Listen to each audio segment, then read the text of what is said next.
ഇന്നത്തെ മാതൃഭൂമി ദിനപത്രം കേരളത്തിലെ യുഡിഎഫിന്റെ വിജയത്തെക്കുറിച്ച് വളരെ നന്നായി അവതരിപ്പിച്ചിട്ടുണ്ട്.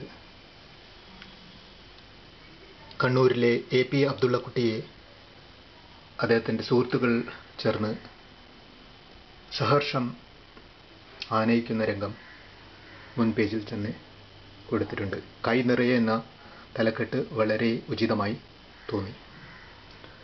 മാതൃഭൂമിയുടെ ഈ രൂപകൽപ്പനയിൽ ഒരു കാര്യം മാത്രം